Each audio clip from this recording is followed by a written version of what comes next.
and welcome to Mind the Model. I'm Nathan Guerra, and as always, I'm joined by my co-host, Emily Carlin. Em, how's it going? Hello, it's going well, Nate. How are you? Good. Adjusting to life with a new job and new phone. Which is now my recording device is new, so everything seems to be working. It's good though. What's settling in? Very nice. Yes, indeed. What have you been AIing recently, Emily? Well, it's funny you asked, talking about something new. I had a bit of a breakup recently. Oh, I'm sorry to hear that. I divorced ChatGPT. Ooh. I know. Yeah. I know. Okay. After a bit of a year of paying for the pro subscription, I had decided, you know what? I am sick of the sea of sameness that's coming out at me. No matter, I've really tried with different variations of prompting, tried to push it in new levels, and it was just, I don't know. I got fed up. It also probably doesn't help that Sam Altman is not exactly my favorite person. Where have you gone? I'm now paying for Claude. Yes. Okay. I haven't dabbled in Claude Cowork yet. I am very keen to, but I'm going to be doing that on my personal laptop and adhering to my company's AI policies. Very good. Initial reports, it's really good. Really, really good with writing and understanding the tone. I was helping my sister-in-law last night with her resume, and so going back and forth, and it was just short, sharp, and like would rewrite something and have it be clear on like the first go rather than kind of pushing it a couple different ways and not rewriting things just to rewrite them, which I found was quite often the case with ChatGPT. So I'm excited. However, the only thing I have noticed, I was doing some like really big requests using the newest, latest and greatest Opus model from Claude, and I had chewed through my daily tokens in like an hour. And I remember messaging you, and I'm like, "Oh, Claude is a very hungry boy," because I didn't think it was that big of a, task that I was using. I was taking different locations and asking it to model it out, and on a Google map, give me a .kml file, like all this stuff, and I was like, whoa, and then all of a sudden it's like, nope. Take a pause. I'm like, oh, it's a bit lame. Yeah, I mean, I've heard repeatedly from many people that would echo your experience that Claude is very good from a language perspective, but also a very, very hungry token user. And maybe the allocation of tokens is less. I never felt like I was running out of tokens in Gemini. Well, it's funny because I actually asked Claude that same thing because I tried to upload like a very heavy document and it said like, sorry, no, does not compute. And so I was like, okay, well, Claude, if you can't do it, who can? And it did come back and say Gemini Pro actually has a larger token context window. So maybe that's why you weren't capping out as fast. Yes, well, I've been dabbling quite a lot with M365, which has been Microsoft, yes. Yeah, quite a it's been a very useful tool as I've onboarded into a company that is a M365 complete shop. Everything that we have in the business is in there, and it's been really powerful at finding the right information. And very helpful as I've now moved to Windows and I'm trying to figure out keyboard commands and I'm struggling with Outlook and I'm doing all that stuff. And so it's been a very just constant companion for me recently. I will continue to report back, but it's definitely become much more part of my life. Well, I have a bit of a top tip for our listeners this week. If you have a weird thing you're trying to do or trying to unlock some new gain, I'll be going back to ask why Claude isn't giving me exactly what I need to. Why am I chewing through tokens so quickly? So yes, YouTube is our friend here in these wild and crazy times of AI. I could talk about this stuff all day, but I really do want to get to our guest today. It's been a long time coming. Long time coming. This has been our most I think maybe our most or second most rescheduled podcast. I mean, Roger Dunn is really up there as well. We'll lock him in eventually. Well, eventually we'll get Dunny. But Catherine Rushton and I go way back. We have formed a club together. She's also an award-winning strategist. She's the chief strategy officer and partner at Vysis Flow.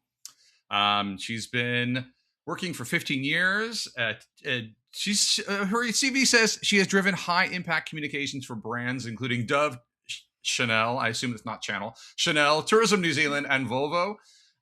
She treats human intuition as the ultimate competitive advantage over machine learning. Well, I want to get into that. That's what I really want to get into today. And it's focused on building elite, high-performing teams that outperform the algorithm. I mean, this is like candy for me. I love this. See, this intro here. Anyway, let's enough of the intro. Crush, welcome to Mind the Model. Welcome.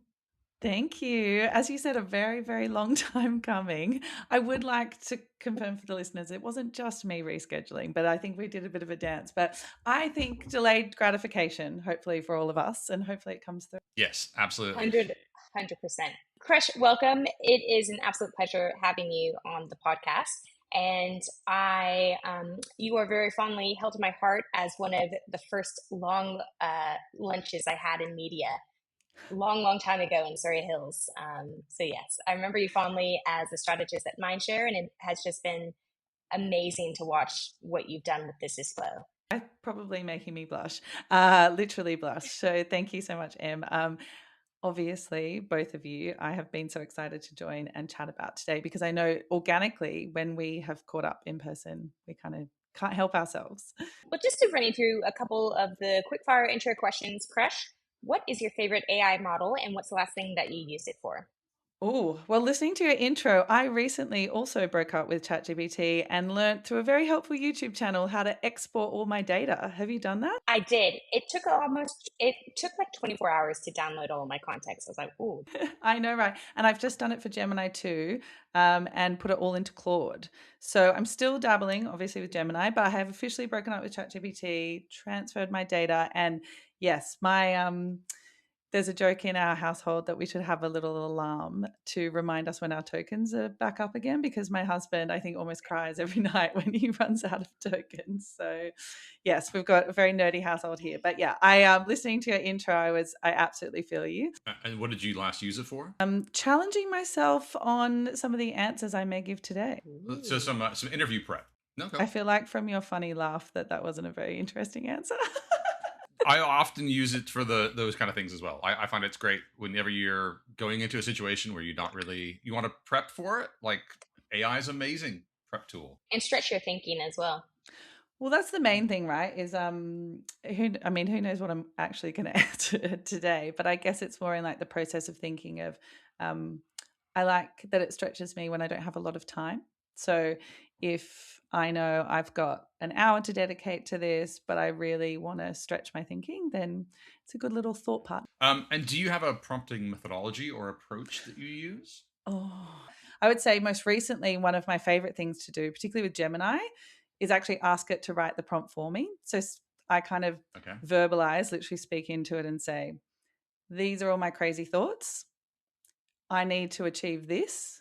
Now tell me what my prompt to you should be. And so I've even started outsourcing the prompting, but I've learned a lot that way as well. I love that reverse engineering of prompting. The ultimate outsource. I don't even want to have to think about how I think. So if you could just do that for me, that'd be great. Crush, we're so stoked to have you here. So I wanted to get into a question about This Is Flow. What makes This Is Flow use of AI special and different from other indies as well as other holdcos?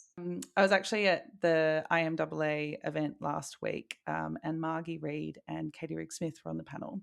And I actually loved what they both said, and better than I can say it myself, is they looked out to the audience and said, you have the both financial freedom, but also you're at an arguably smaller scale where you can experiment more. And the kind of risks of those experiments are arguably smaller. So you can push the boundaries. And, I think of an example, nearly 3 years ago now, This Is Flow launched the 9-day fortnight, which we still do. And as a kind of people-based initiative, we did something that would have been very difficult for the holdco agencies to do with, thousands and thousands of people. And because at the time we only had about 20, but now we've got 52. It means we can roll out these initiatives faster. We can kind of iterate on them arguably faster as well. So I think some of those things naturally give us a starting point. But that's about your business. What about AI? Like how is it that you guys use AI differently? Good challenge. So I would say I can't speak for the inner workings of other agencies, but at Flow, we hold on to the kind of same philosophy that we started with, which is two of our values: stay human and keep evolving, which are pretty basic on the surface level, but they drive so much of what we do. So when you apply stay human to AI, it seems counterintuitive, doesn't it? But I think we have a people first approach. So the first thing there is for both our clients and our talent is we start by asking them, what are they nervous about? What are they scared of? What are the problems they're seeing? And there's initiatives come out of that. So we've been on a journey for about 24 months now with this. And I would say it's quite iterative. So I don't have kind of like a one big name for it of how we use it. But the way that we like to call it in the business is the Happy People Project, which I think already gives you an indication of our approach. So rather than technology first, we're people first. So a very basic example of that is how we approached our audit of automation was we got the people who are doing that grunt work to do the audit themselves. So we said, we want you to be the happiest people. What are the things that make you unhappy in your day-to-day work? And that's our approach to our automation audit, rather than senior leadership coming in, observing, reviewing, and telling them what to do. They present back to us and say what they want to do. An example of that, to be more specific, because I'm knowing you, Nate, you'll be like, what specifically does that mean, though? Take report writing, for example. We are optimizing campaigns regularly and feeding back to clients. And yes, we have experimented with kind of AI generated report writing, but we really want our teams to practice writing that commentary. So they can use AI to kind of help and edit and kind of have that thought partner. But the point there is it's obviously naturally sped up the process, but I think it's also helped that learning. And of course, finally, the quality for clients, because they want, rather than just the what that's happening, but also the why behind it.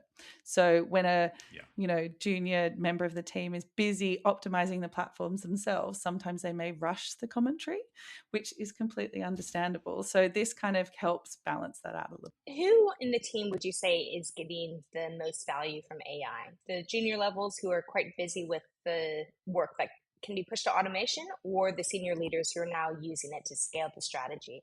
From an automation perspective, you would definitely say that that kind of replacing of manual tasks is a benefit, but that's not purely kind of generative AI and the benefits there. And I would say the kind of positive, particularly because I look after the strategy and data team on a more day-to-day level, I would say the biggest transformation I've noticed is from a data and analytics perspective. So, and particularly that comparison to, say, a holdco with that big scale.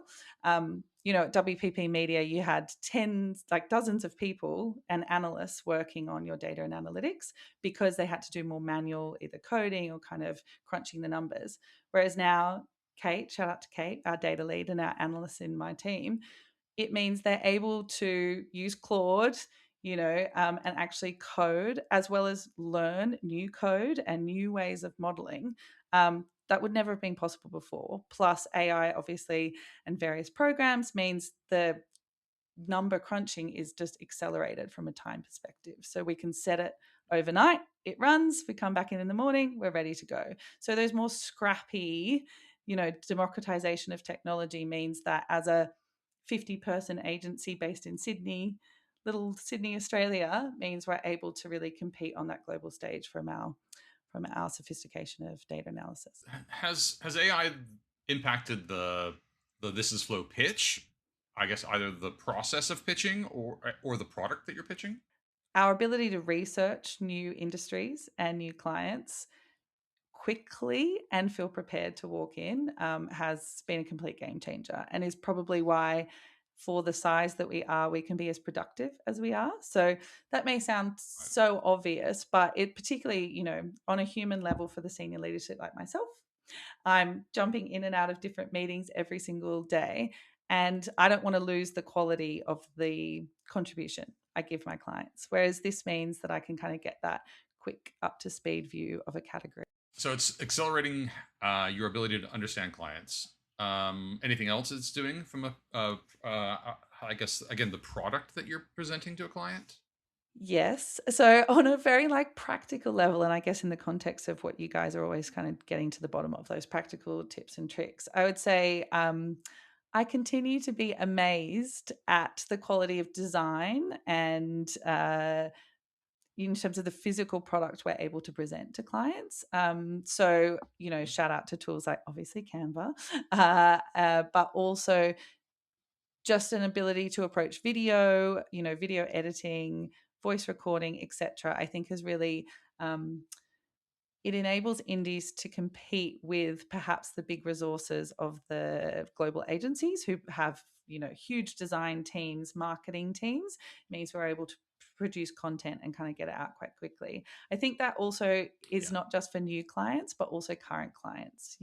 I'm able to get the thoughts from my head out into clients in a kind of more sophisticated and well-designed, easy to read or consume way. And I think that's been a huge game changer. I'd say even in the last kind of 3 to 6 months, the ability to do that has really been a step change. So Yes, and definite efficiency gains, it sounds like. yeah, absolutely. Okay, I want to throw a spicy one to you now, Crush. Oh, yes. There's heavy industry chatter about AI will replace your jobs. And especially when it comes to agencies, when there's so many people who work on that front end lines, how are you actively navigating your staff spheres around AI replacing them? Yes, this definitely is a spicy question. As I mentioned before, our approach is people first. And I would say that the other benefit of us as an independent agency, I'm one of the partners as well. So this is very top of mind of looking after our people. But we also, I guess, have the freedom to also invest in what we feel is right. So our approach at the moment is definitely not about cutting jobs, but it's about a better utilization of that kind of human capital, as some people in the industry are referring to it as. But that people power, how can we better redeploy it as opposed to cutting jobs? I think, even I saw in the news this week was at Wise Tech Global, which is kind of one of the Australian darlings of the developer space, has just cut, I think, did I say 20% of their workforce or something? So I think with headlines like that, it is really sending shockwaves through the industry. But I would say that is one of the benefits of working for a kind of smaller, independently run business, is that we have the freedom to kind of redeploy that resource as we go. But I also, it would be naive of me to think that they're not tough decisions you're making. And I think that's probably one of the biggest things I've learnt in the shift from being kind of an employee to a business owner is it genuinely, when people say what keeps you up at night, it's always been a concern. When we look out onto the floor, you've got 51 people that what you do every day is making sure that they have jobs and they can pay for their mortgages and their rent and things like that. So I think it's always been a responsibility for us, people first. So when it comes to AI, it's how are we best redeploying their time to get the most value for the business and for our clients? If I was going to boil that down to a sentence, is it you're actively navigating your staff's fears around replacement by suggesting that you are always going to be looking out for your people and that there are opportunities to redeploy anybody whose job is replaced by AI? When it comes to tackling that uncertainty, the first is tackling it head on and communicating as regularly as possible. Because if we're proactive in explaining to them our strategy of redeploying those resources and their kind of time spent to more high value tasks, and if we're explaining our strategy and kind of approach for business growth, then that helps reassure them that our approach will be people first and kind of keeping their job safe as opposed to just cutting headcount to kind of equal profit. That makes sense. And I think you guys are in a bit of a unique situation as well, that you can make those quite dynamic decisions on the fly, whereas you don't have necessarily shareholders breathing down your neck. Being inspired and excited to grow so that we can provide those opportunities for our staff, as opposed to having that mentality of, oh, how can we shave those costs in those areas as a first lever for profit growth? Because that probably is the biggest difference with such pressure on publicly listed companies. And I see it every day with my clients to deliver those cost cutting measures to deliver profit on a balance sheet. I think that's probably one of the biggest differences. You mentioned that freedom that we have. Actually, I'm kind of curious how you're seeing your clients use AI. The really great marketers I'm seeing out in market are playing with it themselves. So they're using large language models every day, listening to podcasts like this one about tips and tricks to how to prompt. Because I think the reason why I guess labor on that is the ones who are experimenting and are more familiar are therefore more comfortable with trialing new things. Because of course the worry is that the brands that are doing, or the marketers who are doing nothing and not trying new things, are the ones who are going to be left behind. I use a more specific example of watching the launch of Google AI search mode.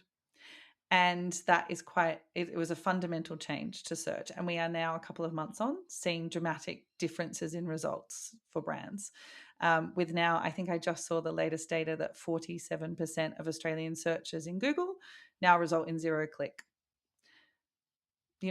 Paid search has been completely turned on its head and around and kind of thrown out the window. So I think this is a really great snapshot of the different ways that marketers and brands have approached this challenge. The ones who are naturally interested in this space were the ones who either lent in or actually came to me and were like, Crush, what's happening? What's this going to mean?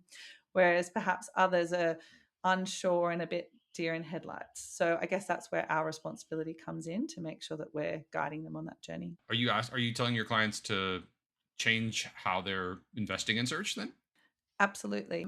As an example, with some of the changes that have been made, what we are seeing is that more quality traffic is coming through. Now, that kind of makes sense logically, because some of that rubbish traffic that was probably being just funneled through paid ads is not there. Also, I had a client the other day make a good point, which she was like, some of those kids who are researching top destinations in New Zealand for one of our travel brands, those kids who are kind of just bumping on for school projects are not coming through. So we're actually seeing surprise, I would say, results in a more positive way through the changes that we've made. I want to pivot slightly to your bread and butter, which is strategy. Mm-hmm. How have you seen the uptick of AI impacting the role of being a strategist? Yeah, this is a big one. I would say, as naturally curious minds, this has been one of the most, or I would say the most exciting thing that's happened in my whole career. Because as people who are naturally curious and hungry to know as much as we can about as many topics as possible, we have it now really at our fingertips. But I was like, yeah, as you can see, I'm totally geeking out and nerding out. As he should be. It's so exciting. Exactly. I would say also for me, just starting personally at this stage of my career, I went from having a team of 12 strategists who I could lean on to kind of fuel my thinking and get me up to speed on everything. And then I moved to Vysis Flow when I first joined Jimmy, and it was just me. But fortunately, that coincided with the rise of large language models. So it made me scrappy and kind of get back on the tools. So obviously from an efficiency perspective, but also more excitingly, not everyone wants to talk to me about strategy all the time. But I have this kind of Why not? I insatiable, find it I know, fascinating. what? So not having that big team to bounce my thoughts and ideas off. But also perhaps sometimes you're self-editing because you're worried that your random train of, a stream of consciousness, you may be self-editing. So the great thing with large language models is, and I really encourage my teams to do this, is this kind of freedom of expression, because it's when you go down the rabbit holes is when you're going to find that brilliant. One of the options that people sometimes will use is they'll literally speak to their AI assistants. Is that something you're doing then? And is that how you're getting that stream of consciousness out? Depends on the task. Also depends where I am, Okay. because when I'm in the office, it's a little more challenging. But I'll give you a really specific example. So the other day, it was actually the day after ChatGPT globally made the announcement of AI ads. And obviously my brain was like, need to have a point of view on this. client. I had just seen a client that day, and they said, "Crush, what does this mean, Vas?"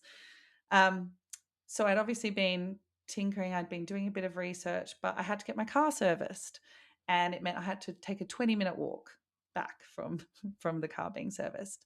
So I put my headphones in, I opened up my Gemini, and I started saying, "I think this might be the implication. I wonder what happens here, blah, blah, blah, blah, blah," as I'm walking, getting all my thoughts out. And of course, by the end of that walk, I had a really nice, neat draft of the thing to send out to my clients. Sharp, strategic thought leadership piece ready to go. Now, so that's obviously a really great example of not only being challenged about what my thoughts are, getting me up to speed, but also very efficiently getting something useful for my clients out. So yeah, voice, absolutely agree.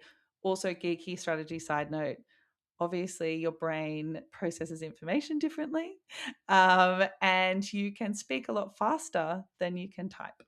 So it is a really good way to get it out. Yeah, I've actually been looking into Whisper Flow Oh, and yes. saying out loud, maybe I should go ahead and download it because I am notorious for voice notes. Nate can attest to this. I just love talking into my phone. You saw me visibly jump. One of my friends, shout out to Lucy Co. She's a founder of Tap the Gap, amazing initiative, by the way, on the side note. But I was away with her on just 2 weekends ago, and I walked into a room and I literally saw her to her computer just whispering into the side. And I was like, "Why are you whispering?" And she's like, "Whisper Flow. Haven't you heard?" And so you and I, let's make a pact. We're going to go and investigate. We're going to go trial it this week. And your next podcast, that can be the thing that you've been playing with. I want to go back to the impact of AI on strategy. If we were going to have the same conversation in 3 years' time, what AI driven capability do you think would be like stock standard for any media agency today? I think the one that I'm most excited about is, context-based media planning is not a new thing. Back in, at the beginning of my career, I worked on Kimberly-Clark. Good 7 years of my career spent on that. And they have this framework called Moments of Receptivity. And I'm still one of my all-time favorite clients. Shout out to them. But moments of receptivity, right? So you use time of day, location of the audience, maybe mood, kind of are they leaning forward on a computer or are they leaning back watching TV? And you can kind of conceptually create this beautiful experience that your ad should land in.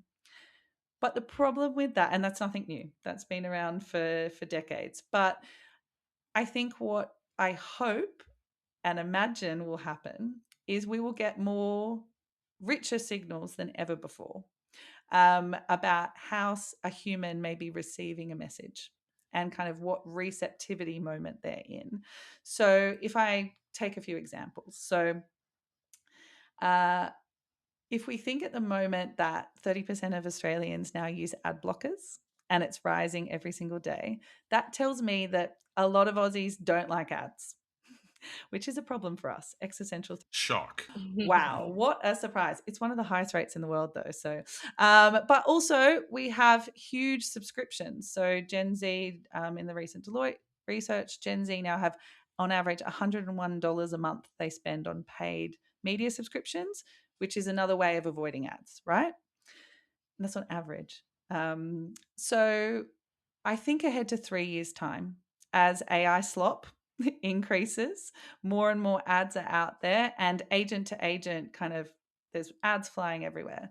What I would love to see is a more respectful approach to media delivery and kind of media planning. Because, for example, if everyone's wearing a watch or a kind of a ring that tells you their heart rate, how well they slept overnight, you would argue that someone who's well rested and kind of happy in mood may be more receptive to certain messages. Or if we know that someone's just been on a run or they did go to the gym this morning or didn't go to the gym this morning, maybe we have to change the tone or the speed of our ad. And I think being more respectful of people's attention, now you can do it. You can kind of like hack it together, but you're not guaranteed that it's going to deliver the experience exactly as you want. But I do think that I can see a a more peaceful, enjoyable ad experience in the future. I would also argue that agent to agent will force that, because your agents will probably block you from seeing things that are not right for your mood. So I can also see that it will kind of, agentic delivery will mean that we'll probably be forced to be better. But yeah, now I'm really extrapolating out into the future. But what do you guys think of that? That requires even more personalization, even more data, even more connection from Privacy people, controls. and even more privacy controls. And I guess what I'm thinking you're suggesting is that privacy is actually then handled by your agent, just communicating, my client wants this, as opposed to you giving that information to the Mhm. advertisers of the world. On that practical note, I could imagine that it is the agent saying, I'm ready for this. I'm ready for this type of ad, I'm ready for this type of moment, or my human is, as opposed to free flowing information out into the ether. But I guess in saying that, though, and if we take, say, even like, first party and third party data signals that have been available for years now, we can, on an anonymized level, look at a kind of a meta level analysis of mood and things. So we could probably still start to see trends that are being Yeah. reported back, even if it's not on a one-to-one level. But yeah, good clarification there. You're certainly not getting anyone's heart rate today in No, I mean, if but you are, I'd love to know more about that. Maybe that's the Vysis Flow exactly. secret is Maybe a Do different, tell. maybe in some of the other countries we operate in. No, I shouldn't joke about that.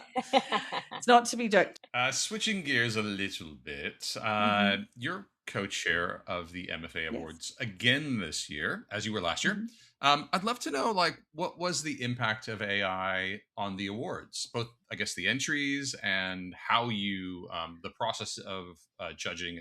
I am very proud and excited that our experiment in integrating more kind of AI, but more specifically use of large language models into the judging process, this in 2025 was definitely, we consider it a success. So shout out to our long running partners and sponsors, Google.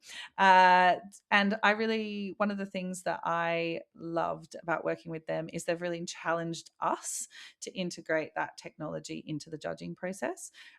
More specifically, we used Notebook LM. One of the benefits of Notebook LM, for anyone who hasn't used it, is it obviously feeds off the Gemini model. I say obviously, talking to Nate, ex-Googler, but it feeds off the Gemini model, but the huge benefit is it's closed in terms of its use. So it's not going to go, any data you give it, it's not going to go back into the model. So we could be really confident as a committee that the really important confidential information that clients and agencies have trusted us with is not going to be going back into the model. So that was the first foundational layer of our approach, is safety and kind of privacy.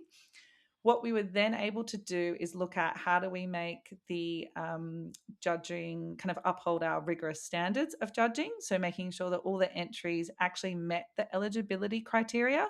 That can be quite a cumbersome process for the team that works behind the scenes. So what we were able to do is speed that up. So the first check last year was that Notebook LM would review all of the entries and the criteria and just do that first check that it was in the right time period, it had all the right information, et cetera, before it went to the human judges. I have to emphasize that there was a human in the loop in that process. So there is no concerns from any agencies that you were accidentally kicked out of, of the judging. And then I think the thing that I'm most excited about we did that was more fun was how do we make the judging experience better for our judges? So we have industry, kind of some of the industry titans and kind of very senior people in agencies and very senior CMOs. They're volunteering their time, and we want to make sure that they have the best experience possible, because we know that we also have a bit of competition. We have a couple of awards that we're competing against, so we want to make sure that that's great. So what we did this year is, for example, in the innovation category, we used Notebook LM's podcast feature. So we took all of the entries with permission and we made them into mini podcasts that the judges could listen to, because for anyone who has judged an awards before, an industry awards like this, there are walls of text that you have to read, right? So we turned it into little short 2 to 3 minute conversations where it brought to life the case study, and the feedback was overwhelmingly positive from judges. And have you written this up anywhere? Is it like, is there an article, or are you hearing other awards doing this similar sort of things? I mean, this feels very cool and exciting to me. Like, Colt's my sidekick could be very happy to hear that, I'm sure. But maybe it's a note for Colt's and I to go and write up some sort of case study. But also maybe we don't want to give away all of our secrets. yeah, you have just told everybody on the podcast as well. Exactly, all the deep dark secrets.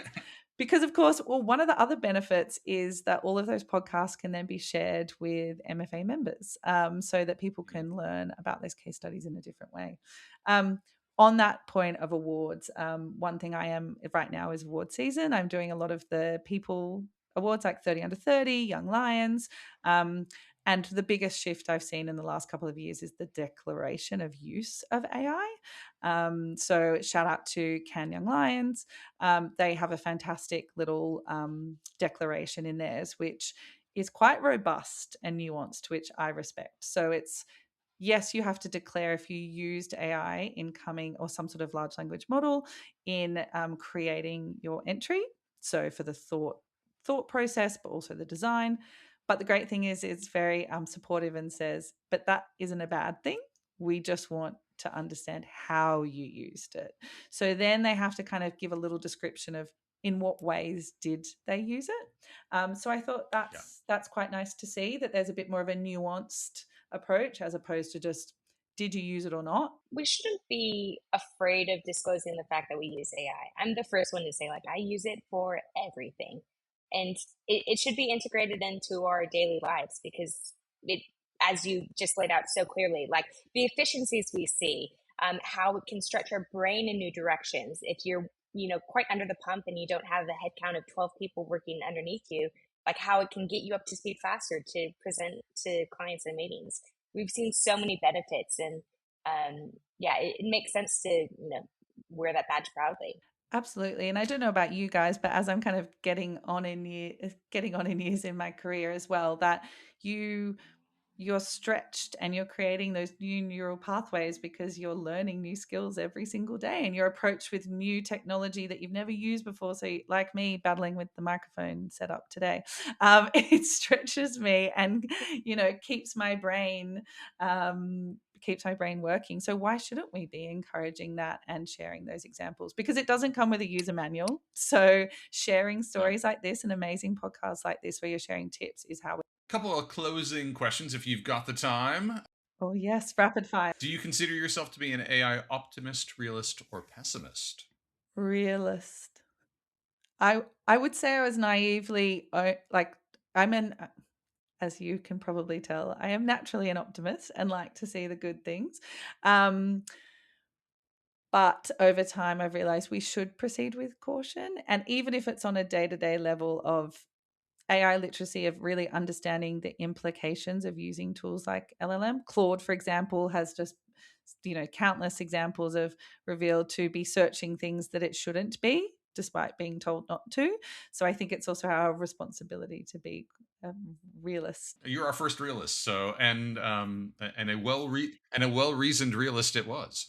I think I agree with you, Krish. Like it's the realist aspect. It just there is a responsibility on us, to use it safely, to ensure that we play within the guardrails, and then to understand what else we need to develop so that we aren't all replaced by robots one day, as Nate likes to call our robot overlords.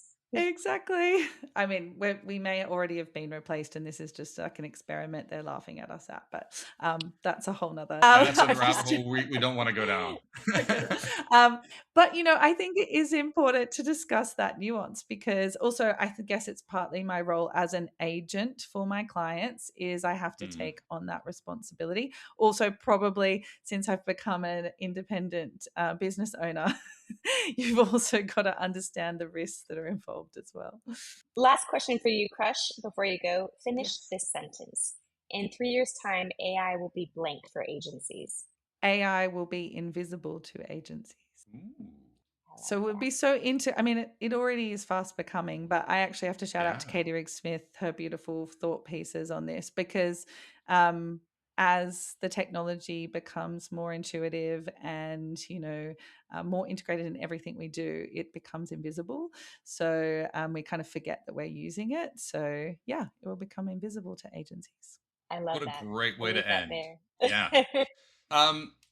Crush Catherine Rushton, not Rushington. I always want to do I sound very royal when you say that, which Rushington. Thank That you was very much. fantastic. Yeah. well, good. Crush, Fabulous. thank you so much. Thank you for guiding me through the experience. Nate, how did you find that interview with Crush? Oh, I mean, isn't she the best? Such a smart operator. I love what she is doing at Vysis Flow, especially that staying human and keep evolving, that people first approach. Yeah, I definitely think they've cracked the code. Great business, and they've been winning lots of awards and lots of business. So, yeah, kudos to them. What did you take away from the chat? What's interesting, she brought in that little bit of insight from the Independence Day that was recently in Melbourne about indies having a unique responsibility to play at the edges. And I think that translates really well into how she was speaking about her experience with AI and, upskilling the team, as well as, playing with it herself and more of a personal use. What about you? What did you take away from it? I was really impressed with when she talked about even just the small tips around using voice. I thought that was just a really great tip of a different way of thinking about AI. We often are just used to writing with it, but using your voice, we communicate differently. I think powerful. Just simple tips like that I thought were great. I also loved her optimism about, better advertising is just over the horizon. I mean, Yeah. It's what we all hope for. And I think for her being more of a strategist viewpoint, I can tell that she's, really keen to see that come to life, but we'll see.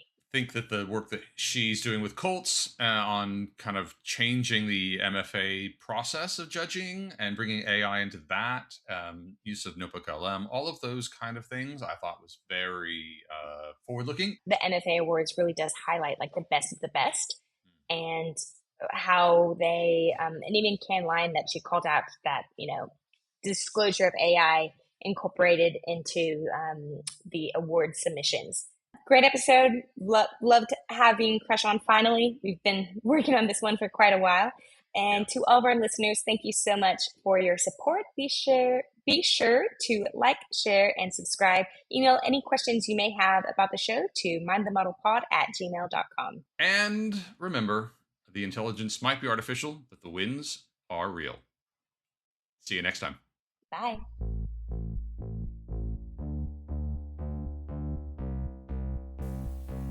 This episode was brought to you by TestChimp. TestChimp is a web developer's best friend. TestChimp uses deep runtime context to automate your testing workflows, generate scenarios, write scripts, and fix bugs all in one place. Stop wasting time and start shipping quality code faster. Bugs suck, but finding bugs doesn't have to with TestChimp.